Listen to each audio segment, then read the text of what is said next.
इस एडवेंचरस कहानी की शुरुआत होती है पानी में मौजूद एक कपल को दिखाते हुए जो एंजॉय कर रहे थे, लेकिन अचानक पानी के अंदर कुछ ऐसी अनजान चीज आई जो उस आदमी के पैर पर काट लेती है। वो आदमी तो काफी ज्यादा दर्द से चिल्लाने लगा था। जब उसे कंट्रोल नहीं हुआ तो वो अपनी गर्लफ्रेंड के साथ बीच पर आ जाता है। ध्यान से देखने पर उसके पैर पे कई सारे जख्म हो गए थे और फिर बाद में पता चला कि पानी के अंदर तो हर तरफ जेलीफिश मौजूद है और उसी के लंबे लंबे टेंटिकल की वजह से इस आदमी को चोट लग गई है। इसे ठीक करना बहुत जरूरी होगा, इसीलिए वो अपनी कार में चले जाते हैं। लेकिन थोड़े ही समय में वो एक ऐसी जगह पर जाकर फंस जाते हैं जो किसी ने सोचा ही नहीं था। आखिर वो सब इस जगह पर पहुंचे कैसे, इसके लिए थोड़ा समय में पीछे जाना होगा। हमें तो लीसा नाम की एक लेडी दिखाई गई जो एयरपोर्ट पर अपने बॉयफ्रेंड माइक का वेट कर रही थी। माइक भी उस जगह पर पहुंच चुका था, लेकिन वो लीसा से बहुत गुस्सा होता है। माइक तो मैप में देख रहा था कि उसे कहाँ जाना है, क्योंकि वो दोनों इस समय अपनी छुट्टियों पर आए हैं। लीसा जब माइक के पास आती है तो माइक उससे बातचीत ही नहीं कर रहा था। लीसा उसे बहुत मना रही थी, लेकिन माइक पिघलने वाला नहीं था। वो दोनों तो सबसे पहले एक टैक्सी में बैठ जाते हैं, क्योंकि माइक को अपनी खुद की एक रेंटल कार लेनी थी। अभी भी माइक का पूरी तरीके से मूड ऑफ होता है और वो लीसा से बातचीत किए बिना उतर जाता है कार लेने के लिए। इनफैक्ट टैक्सी का ड्राइवर भी समझ गया था कि उन दोनों कपल के बीच में झगड़े हो रहे हैं, पर वो कहता है कि कपल में ये कॉमन बात है, कुछ समय में सब ठीक हो जाएगा। लीसा भी कार से उतर जाती है और माइक की उस रेंटल कार में चली जाती है बैठने के लिए। माइक ने तो सबसे पहले मोबाइल के ऊपर एक बीच का लोकेशन ऑन किया जहाँ पर उन्हें जाना था, यानी उस जगह पर ही वो अपनी छुट्टियां एंजॉय करने वाले। लेकिन लीसा के दिमाग में यही चल रहा था कि माइक उससे गुस्सा क्यों है। लीसा तो उसे कन्विंस करने की बहुत कोशिश करती है, पर माइक तो एकदम सख्त बन चुका था, वो पिघलता ही नहीं। इनफैक्ट अब माइक ने तो उसी कंडीशन के अंदर लीसा को शादी के लिए प्रपोज कर दिया। वो उसके लिए रिंग भी लेकर आया होता है। वो ज्यादा कुछ रिप्लाई नहीं देती, क्योंकि माइक जो कि एक सोल्जर है, वो कुछ समय बाद मिलिट्री फोर्सेस में चला जाएगा और पता नहीं वो उसके लिए सही आदमी है भी कि नहीं।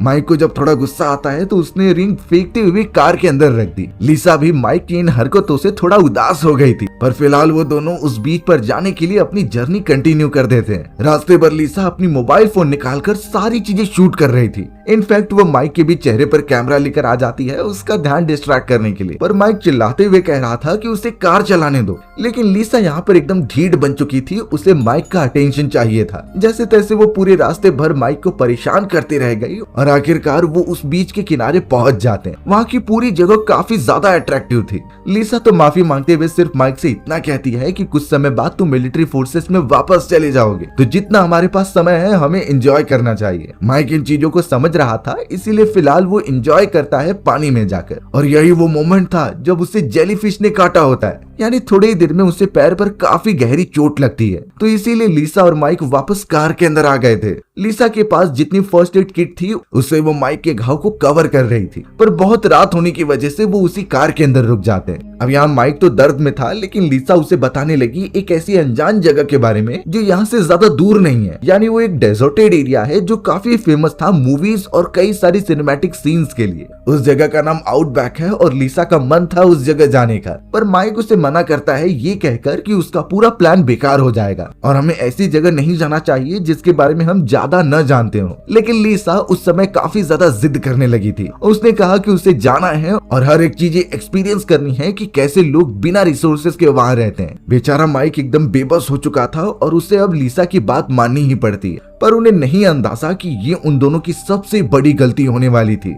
अब यहाँ लीसा के इतने ज्यादा रिक्वेस्ट करने के बाद कि उन्हें उस जगह पर जाकर एक्सप्लोर करना चाहिए, तब माइक एकदम से उसके बात मानने पर मजबूर हो गया था। लीसा तो एकदम बच्चों जैसी ही जिद करते जा रही थी। माइक थोड़ी देर बाद कन्विंस हो जाता है और जब वो उस जगह की लोकेशन देख रहा था तो उन्हें वहां तक पहुंचने के लिए एक दिन से ज्यादा का समय लगने वाला है। इतना लंबा सफर माइक ने कभी नहीं किया था और वो लीसा को मना भी करता है, लेकिन लीसा उसे अपनी खुशी का बहाना देने लगी कि मुझे वो जगह बहुत पसंद है। उसने आउटबैक नाम की जगह के बारे में इतना ज्यादा सुन रखा था कि लीसा को वहां जाना ही है। तो अब बेचारा माइक कुछ कर नहीं सकता, उसे उस जगह पर जाना ही होगा लीसा के लिए। बिना देरी किए वो दोनों निकल पड़ते हैं अपनी कार से। लीसा तो बहुत ही ज्यादा खुश हो गई थी, लेकिन माइक को पता था कि वो एक बीहड़ वाला इलाका है, यानी आसपास सिर्फ बंजर इलाका मौजूद होगा और बाकी कुछ नहीं। तो माइक ने ट्रेवल करते दौरान लीसा को कुछ बातें बताई जो उन्हें फॉलो करनी ही पड़ेंगी। माइक ने साफ कह दिया कि जिस डायरेक्शन में हम बढ़ रहे हैं हम जीपीएस के हिसाब से ही बढ़ेंगे। अगर हमें कोई शॉर्टकट रास्ता मिला तो हम उसे अपनाएंगे नहीं, क्योंकि बहुत बार देखा गया है कि शॉर्टकट रास्ता अपनाने से वो कहीं भटक ही जाते हैं। वो अपने खाने पीने की चीजें साइड में रखेंगे और अपने फोन की बैटरी सेव करेंगे। अगर उन्हें किसी को कॉल करना रहा तो वो फोन बूथ रूट यूज करेंगे जो ट्रेवल करते हुए उन्हें रास्ते में मिल जाए। लिसा इन चीजों को समझ चुकी थी और अब तो वो काफी एक्साइटेड है वहाँ पहुँचने के लिए। वो हर एक चीजें रिकॉर्ड कर रही थी और माइक का रिएक्शन भी, पर देखकर लगता है कि माइक अभी भी थोड़ा तो नाराज ही है। जीपीएस फॉलो करते हुए उन्हें कई घंटे बीत चुके थे, लेकिन अचानक जीपीएस पर शो हो रहा था कि वो एक शॉर्टकट रास्ता बता रहा है। माइक ने तो साफ कहा था कि वो जीपीएस को ही फॉलो करेंगे, तो वो ज्यादा कुछ नहीं सोचता और जैसा जीपीएस बता रहा था वो ड्राइव करते रहता है अपनी कार। साइड में बैठी हुई लिसा भी काफी बोर हो रही थी, इसीलिए वो झपकी मार लेती है, यानी उसका भी इन चीजों पर ध्यान बिल्कुल नहीं था।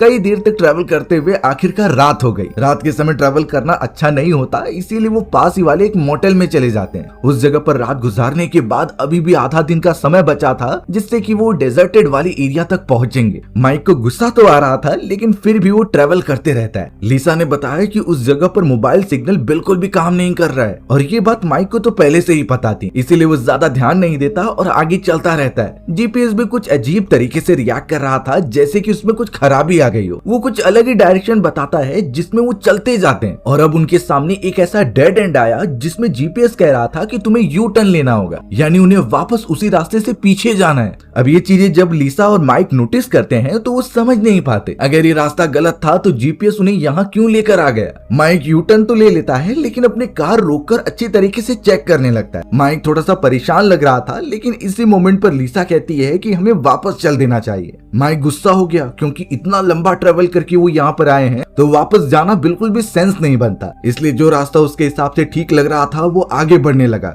यानी वो उस मोमेंट के बाद जीपीएस को बिल्कुल भी फॉलो नहीं करते। अब ट्रेवल करने के बाद जब माइक थोड़ा सा फ्रस्ट्रेट हो जाता है तो वो कार साइड में रोक देता है। वो तुरंत ही कार से बाहर निकलकर चारों तरफ देखने लगा। लिसा तो आराम से सो रही थी, उसे क्या ही टेंशन होगा, लेकिन अचानक माइक के पैरों के पास एक काला सांप आ जाता है। वो सांप काफी ज्यादा खतरनाक और जहरीला लग रहा था। माइक तुरंत ही उसे देखकर इतना डर गया और जोर से चिल्लाने लगा। लिसा भी उस आवाज को सुनकर उठ जाती है और चेक करने लगती है कि क्या हुआ। माइक भी कार के पास आ गया था, जिससे वो काला सांप दूर चला गया। अब तो दोनों को नहीं समझ रहा था कि इसके आगे वो क्या करे और कौन सा कदम उठाए, क्योंकि उन्हें वापस तो नहीं जाना है और इस जगह को एक्सप्लोर भी करना है। इसीलिए माइक लिसा से कहता है कि हमें थोड़ा अंदर जाना चाहिए और अगर कोई हाईवे या फिर रोड्स दिखाई दे तो किसी से मदद मांगनी चाहिए। लिसा को तो पहले से ही ये जगह एक्सप्लोर करनी थी, इसीलिए वो इस चीज को हाँ कर देती है। दोनों ने अपनी कार वहीं पर खड़ी कर दी और सिर्फ एक वाटर बॉटल लेकर निकल पड़े उस बीहड़ वाले इलाके में। थोड़ी देर तक वो चलते रह गए इस सोच में कि उन्हें कोई हाईवे या फिर रोड मिलेगा, वो जल्द से जल्द मदद मांग के यहाँ से निकल सकते हैं। आसपास सिर्फ दूर दूर तक बीहड़ वाले इलाके ही दिखाई दे रहे थे।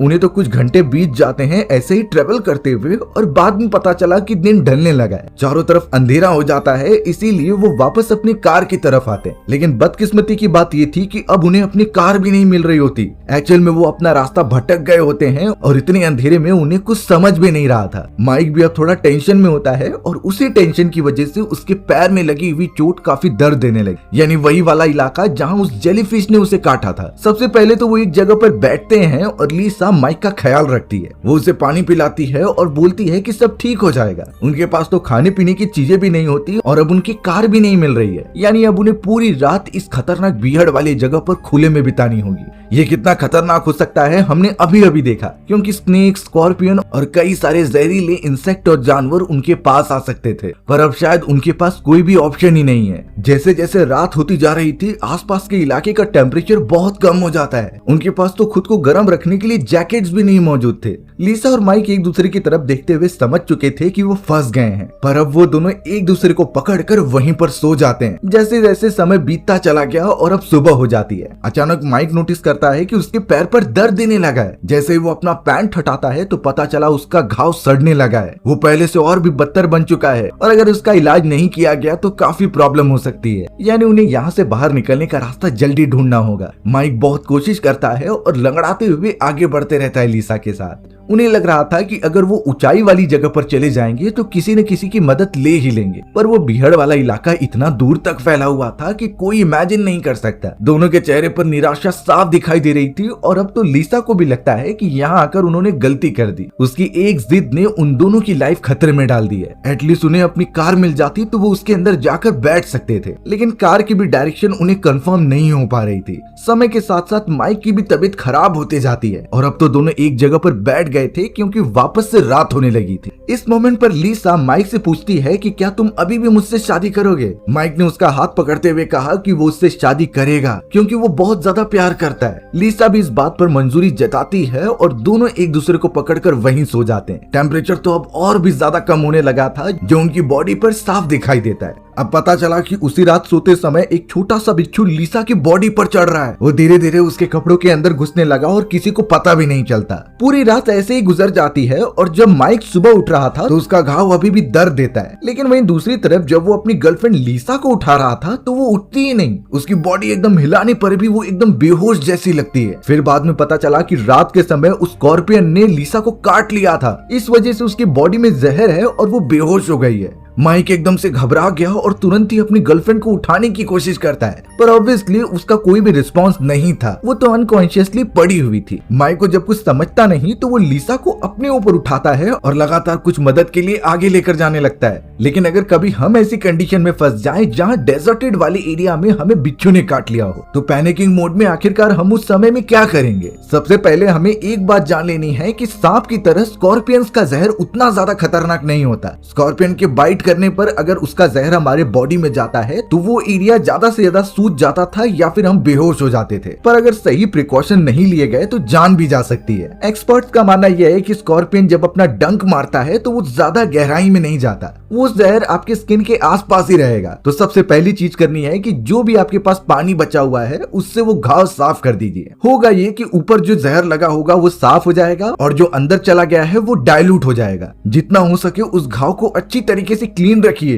क्योंकि वहां पर दर्द और स्वेलिंग जैसी चीजें हो सकती हैं। याद रहे जिसे भी स्कॉर्पियन ने काटा है अगर वो जितना पैनिक होगा तो उसका हार्ट रेट ड्रास्टिकली अप होता जाएगा और इसका रिजल्ट ये भी हो सकता है कि सामने वाला इंसान मर जाए। इसीलिए उसे काम डाउन रखिए और बिल्कुल भी उससे चलने पर फोर्स मत कीजिए। हमें एक जगह पर उसे बिठा कर रखना है। बॉडी के ऊपर जितनी भी चीजें जो खून ब्लॉक करती हैं जैसे कि रिंग, घड़ी या फिर कोई भी चीजें, उन्हें हमें तुरंत ही निकाल देना है जिससे कि ब्लड फ्लो प्रॉपरली होता रहे। जितना हो सके उसकी बॉडी को हाइड्रेटेड रखिए और जल्द से जल्द प्रॉपर मेडिकेशन प्रोवाइड कीजिए। खैर अभी फिलहाल के लिए माइक को तो कोई रास्ता दिखाई नहीं देता, इसीलिए वो अपनी बेहोश पड़ी हुई गर्लफ्रेंड को कभी कंधे पर उठाकर लेकर जाता है तो कभी घसीट कर। एक्चुअली बात ये थी कि माइक को भी पैर में बहुत दर्द हो रहा था। वो तो ठीक से चल भी नहीं पा रहा था और इनफैक्ट उसे लीसा को भी खींचना था। इतनी धूप के अंदर तो उसकी आधे से ज्यादा एनर्जी खत्म हो चुकी थी और अब इतना ज्यादा टायर्ड होने के बाद वो एक रेतीले वाले इलाके पर आ गया और लीसा को वहीं पर सुला दिया। माइक का भी घाव ऑलमोस्ट बड़ा हो चुका था और उसमें इन्फेक्शन होना स्टार्ट हो गए होते हैं। माइक भी लीसा के साथ जब थोड़ी देर तक बेहोश पड़ा हुआ था तभी अचानक उसे कुछ आवाज आने लगी। पता चलता है कि आसमान में एक प्राइवेट प्लेन वहां से गुजर रहा है। माइक एकदम से एक्टिव हो गया और अपने कपड़े को निकालकर उसे दिखाने लगा। माइक को यही होप थी कि वो प्लेन उसे देख ले और उन्हें रेस्क्यू करके लेके चले जाए, पर यहाँ नसीब उसकी बहुत खराब थी क्योंकि वो प्लेन काफी आगे निकल गई होती है। माइक के पास तो कोई सिंबल दिखाने वाला वे भी नहीं था जिससे वो ध्यान अट्रैक्ट कर सके। प्लेन दूर चली जाती है और माइक फिर से हताश हो जाता है। लेकिन नेक्स्ट टाइम अगर कोई ऐसी मदद आए तो उन्हें उनकी लोकेशन पता होनी चाहिए, इसलिए माइक ने जमीन पर बहुत ही बड़ा SOS का सिंबल बना दिया पत्थरों और लकड़ियों से। यानी अब कोई गुजरेगा तो उनकी नजर यहाँ पड़नी ही पड़नी है। कुछ देर के अंदर ही उसकी बॉडी डिहाइड्रेशन का शिकार होने लगी और उसे बहुत ज्यादा प्यास लगती है। ना ही उसके पास कार मौजूद है जिसमें कई सारे पानी के बॉटल्स रखे थे। अब कंडीशन ऐसी खतरनाक आ गई थी कि माइक अपना यूरिन पीने का डिसाइड करता है, लेकिन उसके पास कोई भी बॉटल नहीं थी जिसमें वो जमा करके पिए। इसीलिए अब माइक एक लकड़ी के सहारे निशान बनाते हुए चल रहा था। ये इसलिए ताकि वापस आते समय वो इन्हीं निशानों के बदौलत लीसा तक पहुंच जाए। ऑलमोस्ट उसे चक्कर आने लगे थे लेकिन फिर भी वो हिम्मत दिखाकर आगे बढ़ता रहता है। कुछ देर तक ट्रेवल करने के बाद आखिरकार उसे अपना बैग मिल गया। उस बैग में बॉटल थी पर पानी नहीं था, तो अब माइक ने तुरंत ही अपना यूरिन उसमें निकाला और धीरे धीरे उसे पीने लगा। बेचारे को ऐसी खौफनाक कंडीशन में ये कदम उठाने पड़ रहे हैं, लेकिन माइक डायरेक्टली यूरिन पीने के बजाय एक और टेक्निक अपना सकता था जिससे कि वो अपने ही यूरिन से प्रॉपर पानी बना सकता है। ऐसी चीजें हमने पहले भी बताई हैं जिससे कि यूरिन और एक प्लास्टिक को अच्छी तरीके से सन के कांटेक्ट में रखना है और जो वेपराइजेशन होगा हमारे यूरिन का उससे ही कई सारे ड्रॉपलेट बनेंगे पानी के। हमें वही ड्रॉपलेट जमा करके उसे पीने हैं। इससे हमारी बॉडी को नुकसान भी नहीं होगा और हम अच्छी तरीके से हाइड्रेटेड रहेंगे। पर यहाँ लाचार माइक बचा हुआ यूरिन लेकर वापस लीसा के पास बढ़ने लगा। दूसरी तरफ लीसा को भी होश आ गया होता है, पर जब वो आसपास देख रही थी तो माइक वहां पर नहीं था। उसे कंधे पर बहुत दर्द हो रहा होता है और जब उसने देखा तो पता चला यहीं पर स्कॉर्पियन ने उसे काटा था। उसका एक हाथ तो पूरी तरीके से पैरालाइज हो गया होता है। लेकिन अब लिसा को काफी डर लगने लगा क्योंकि उसका बॉयफ्रेंड भी आसपास नहीं था। वो जोर जोर से माइक को आवाज लगाने लगती है।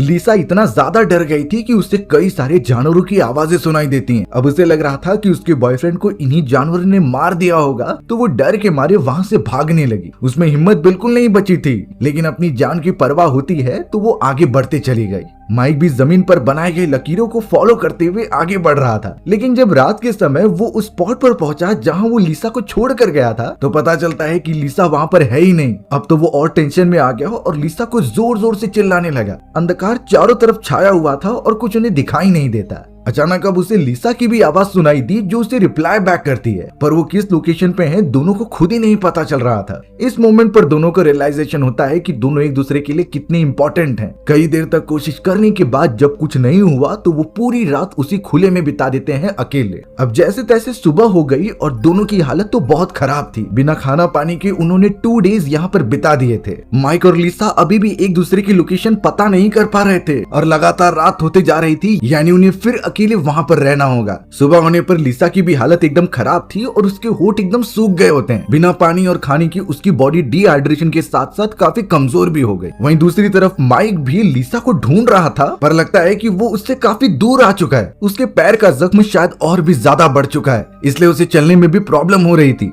अब माइक के सामने कुछ अलग अलग रास्ते आते हैं जिसमें से वो किसी को भी चूज कर लेता है। उसे इतना भी ध्यान नहीं था कि दूसरा वाला रास्ता लिसा के पास ही लेकर जाता, पर लकीली वो जब दूसरे रास्ते से ट्रेवल करता है तो उसे अपनी कार सामने दिखाई देती है। वो बहुत खुश होकर अंदर चला गया और कुछ खाने पीने की चीजें ढूंढने लगा। उसे तो सिर्फ एक लाइटर मिला जिसे जलाकर वो चेक करता है और वो लिटरली जल रही थी। पर माइक जब कार को ऑन करने गया तो पता चला कि उसकी बैटरी डाउन हो चुकी है, क्योंकि यहाँ से निकलने से पहले माइक ने कार की लाइट्स ऑन करके रखी थी और इतने समय तक चलने के बाद बैटरी खत्म हो गई थी। माइक एकदम गुस्सा हो गया और जोर से कार को पीटने लगा, क्योंकि उसकी इतनी मेहनत का कुछ फायदा ही नहीं हुआ। वो इस समय भी अपनी और अपनी गर्लफ्रेंड को बचाने के लिए कुछ नहीं कर पा रहा था।